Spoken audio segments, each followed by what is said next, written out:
Hola, ¿qué tal? Buenas tardes. Mi nombre es Juan Pablo Fernández Cordero. Soy alumno de la carrera de TSU en Urgencias Médicas. Doctor Mario García Ábalos, le presento mi actividad número 2 titulada Desfibrilación. ¿Cuál es la importancia de la desfibrilación? Cuando una persona tiene una parada cardiorrespiratoria, el tratamiento definitivo es administrar una descarga eléctrica en el corazón. La primera arritmia que se presenta en el paro cardíaco es la fibrilación ventricular.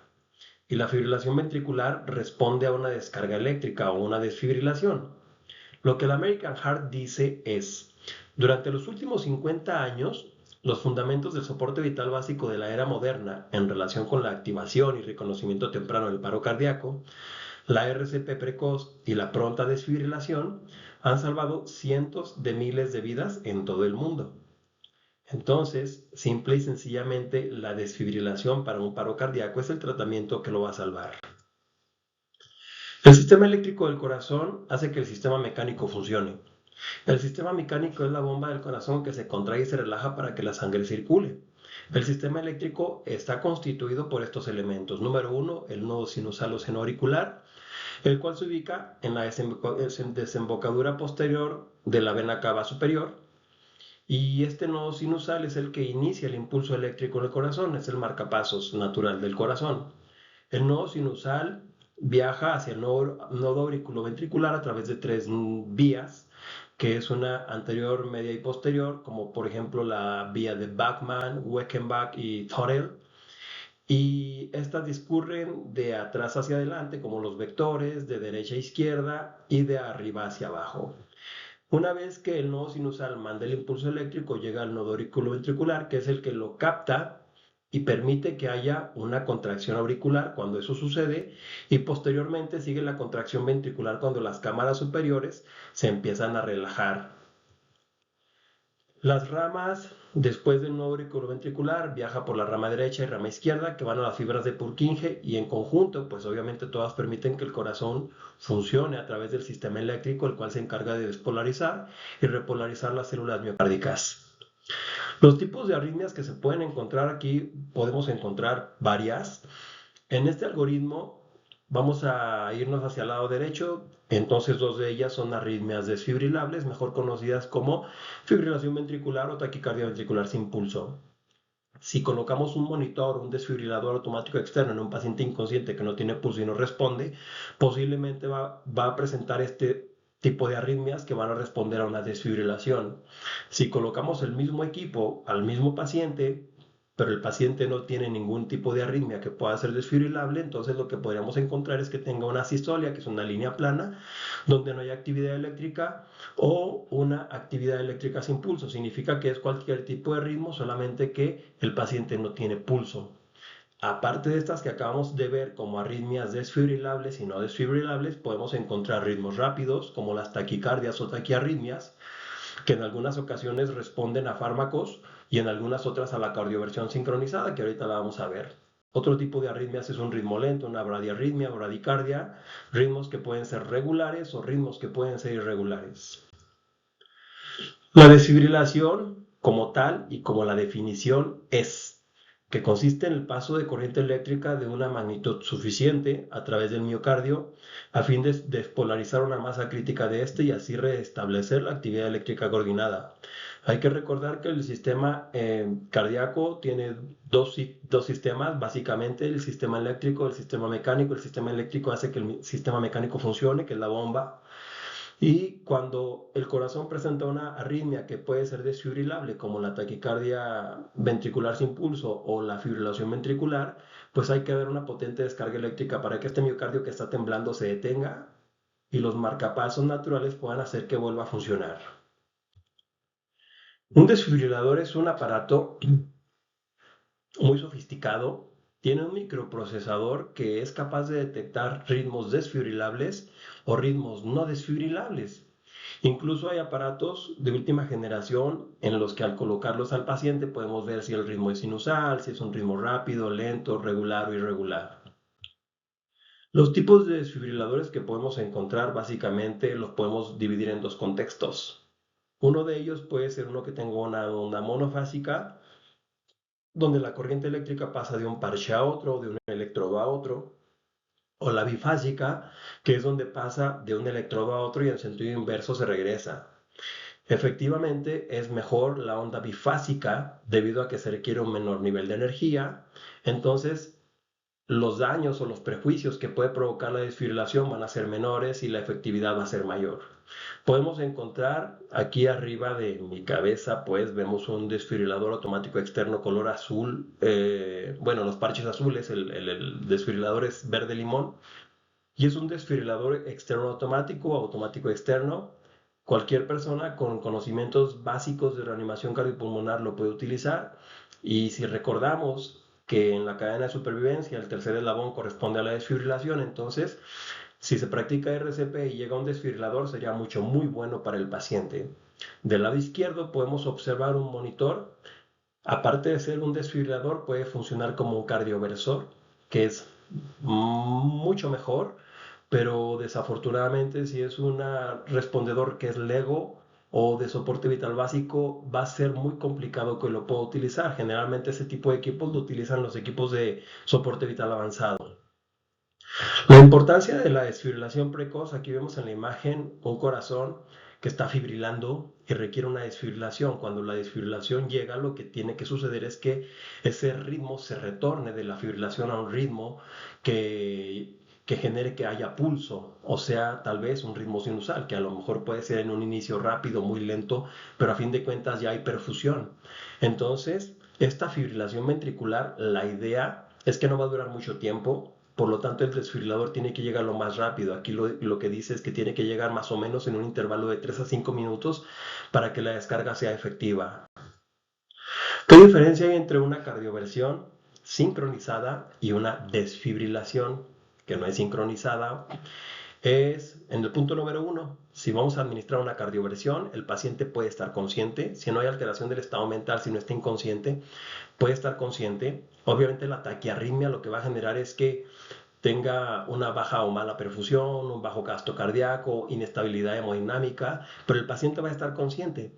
En la desfibrilación el paciente está en paro cardíaco, entonces pues obviamente la alteración del estado mental lo va a llegar completamente a la inconsciencia e incluso en este caso pues obviamente está muerto porque no hay pulso.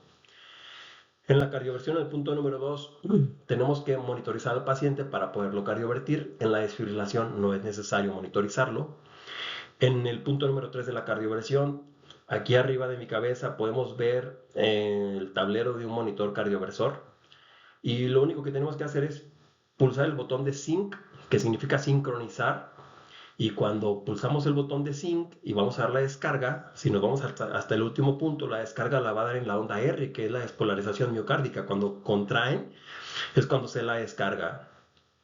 Y en la desfibrilación, pues no hay que sincronizar. De hecho, los desfibriladores automáticos externos no tienen la función para sincronizar.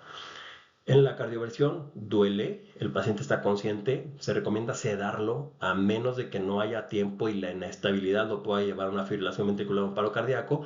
En caso contrario, sí hay que sedarlo.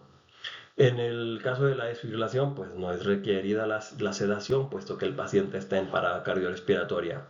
La energía de la cardioversión usualmente es menor. Pueden ser en los adultos de 50 joules, 100 joules, 200 joules cada descarga que vaya siendo escalonada, pero no utilizar el mismo voltaje para tener mejor resultado. Y cuando es un paciente pediátrico podemos utilizar de 2 a 4 joules por kilo, haciendo un cálculo más o menos de cuántos kilos puede pesar, 10, 20 kilos. Habría que usar tal vez 30, 40 joules, por ejemplo. Las situaciones especiales que podemos encontrar en un paciente y en el que tenemos que utilizar un desfibrilador. De acuerdo a esta gráfica que la podemos encontrar en el libro de soporte vital básico del American Heart, el punto número 1 dice que lo que podemos encontrar es un paciente con vello en el tórax. Y una recomendación que nos dan es quitar el vello del tórax y aquí lo que nos sugieren es poner un par de parches en el tórax y quitarlos rápidamente para traernos una gran cantidad de vello y colocar encima, es decir, colocar después de que quitamos el primero los parches que ahora vamos a utilizar para desfibrilar. Eso en el caso de que contemos con varios parches, que por el costo a veces no es posible. Otra recomendación es poner el parche y apretarlo lo más que se pueda para que tenga contacto con la piel en caso de que no disponemos de más parches. En el tórax hay una impedancia transtorácica que hace difícil que la energía entre y llegue directamente al corazón, que es donde tiene que hacer su función. Para eso tiene que atravesar pues la piel, el tejido adiposo, el músculo, el hueso y en este caso el vello. Entonces, últimamente algunos desfibriladores traen una pequeña rasuradora manual para rápidamente quitar el vello del pecho. Otro de ellos, escenario, es que si el paciente está metido en agua, pues obviamente no podemos desfibrilar en agua, hay que sacarlo. Y una vez que lo sacamos del agua, lo único que tenemos que hacer si está mojado completamente es descubrir el pecho y secar el pecho. Porque si ponemos los parches encima del pecho mojado con agua, la energía eléctrica va a pasar por encima de la superficie del agua y no va a llegar al corazón. El tercero punto es, ¿tiene el paciente un desfibrilador o un marcapasos implantado? Pues no pasa nada si lo ponemos encima, pero la recomendación es no hacerlo porque el marcapasos va a impedir el impulso eléctrico del desfibrilador, entonces lo ponemos en un lado contrario o alternativo. El paciente tiene un parche de medicación, simplemente quitamos el parche de medicación. La mujer es embarazada, lo utilizamos exactamente como con cualquier paciente. Y si el paciente tiene joyas o ropa gruesa, pues obviamente para dar la descarga tenemos que retirar la ropa del pecho. No podemos colocar parches sobre la ropa. Y si tiene joyería que no estorba, dejamos la joyería, no pasa nada. Los ritmos desfibrilables y qué complicaciones pueden existir. Los ritmos que responden a la desfibrilación, a la descarga eléctrica, vimos que son dos, básicamente, del algoritmo se va al lado derecho, ritmo desfibrilable sí, que puede ser fibrilación ventricular y taquicardia ventricular sin pulso. Lo que puede suceder después de una descarga eléctrica, sobre todo cuando el desfibrilador o monitor es monofásico, que tiene que utilizar una mayor cantidad de energía, que puede ser hasta 360 joules, el bifásico nos da hasta 200. Lo que puede suceder es que después de que el paciente tiene un retorno a la circulación espontánea, puede haber arritmias y posiblemente puede ser algo normal completamente después de una descarga eléctrica cuando el corazón está fibrilando. Aún así hay que vigilarlo de cerca y llevar al paciente lo más rápido a un hospital. Puede haber un aturdimiento cardíaco de que el corazón funciona pero tal vez no funciona como debe funcionar. A lo mejor sigue exhibiendo datos de bajo gasto cardíaco, a lo mejor el ritmo no es sinusal, sino que presenta alguna arritmia que puede ser refractaria, resistente, rebelde y recurrente a las descargas, no responde. Puede haber quemaduras cutáneas menores, en caso tal vez de no haber utilizado los parches adecuados para poner las palas encima de ellos o en caso de haber utilizado palas sin jalea, que es muy común. Puede, como consecuencia de la descarga, haber coágulo sanguíneo, incluso trombosis vasculares profundas. Y aquí en el punto 5 algo que me llamó la atención, que yo siempre había escuchado, pero de lo que nunca había sido testigo de forma presencial, es de que personal prehospitalario hubiera recibido una descarga y como consecuencia ella se hubiera muerto. Bueno, pues aquí hay un escenario donde dice tragedia, enfermero muere electrocutado con un desfibrilador en Nuevo Laredo, Tamaulipas. El contexto más o menos es de que el enfermero llegaba todos los días, limpiaba los equipos, pero en esta ocasión, sin estar reanimando a alguien, simplemente por limpiar el equipo recibió la descarga del DEA y le provocó un paro cardiorrespiratorio en la Cruz Roja y murió como consecuencia de ello. Significa que aún estando ahí sus compañeros que lo pudieron reanimar y dar descargas posterior al paro cardíaco, pues no pudo salir del paro cardíaco. Entonces es algún otro tipo de complicación a la que nos podemos enfrentar el personal que utilizamos estos equipos. Los pasos universales, de acuerdo al American Heart, en el uso del DEA, número uno, pues es encenderlo. Algunos equipos se encienden pulsando el botón, algunos se encienden al abrirlos. El paso número dos es conectarlo. Dependiendo del paciente, es como lo vamos a conectar. Aquí en el lado izquierdo vemos la imagen de un paciente en decúbito supino que tiene un parche, el derecho, en la porción abajo de la clavícula, línea medio clavicular, en el hemitórax derecho, y el del hemitórax izquierdo en la línea axilar. Debajo significa que la energía tiene que pasar de un parche a otro y en su recorrido tiene que atravesar el corazón. Del lado derecho vemos un paciente que es pediátrico y en caso de que haya únicamente parches para adulto, sí los podemos utilizar, aunque la energía va a ser mayor. La idea es que en un pediátrico utilizar parches pediátricos para atenuar la energía. Si el parche es grande y el paciente es pequeño, podemos utilizar esta forma de colocarlo, que es uno en la región anterior, exactamente delante del tórax, y el otro en la región posterior por la espalda. Es el paso 2, conectar.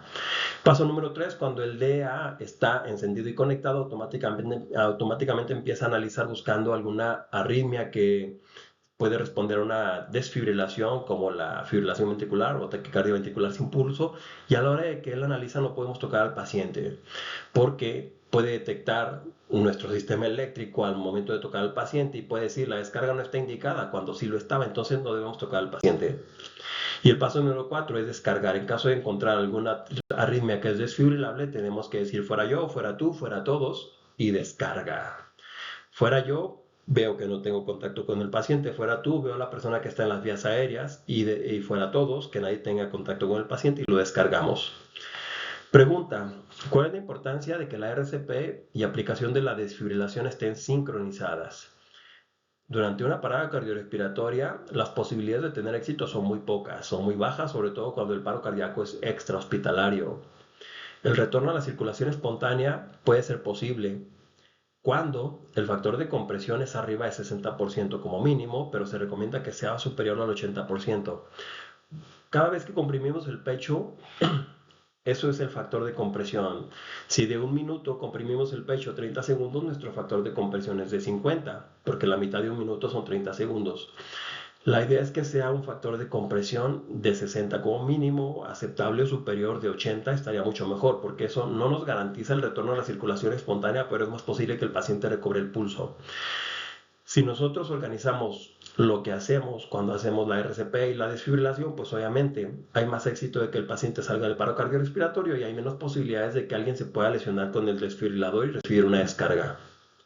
Y como conclusión, considero que la terapia eléctrica es la base de la reanimación y un elemento crítico muy importante para los pacientes que sufren una parada cardiorrespiratoria. El personal prehospitalario debe tener la capacidad de utilizar un DEA y todos los servicios médicos de emergencia deberían contar con ellos porque no todos lo tienen. Además, las áreas cardioprotegidas en nuestro país tienen que ser más. Aquí le presento mi bibliografía. Muchas gracias y hasta luego.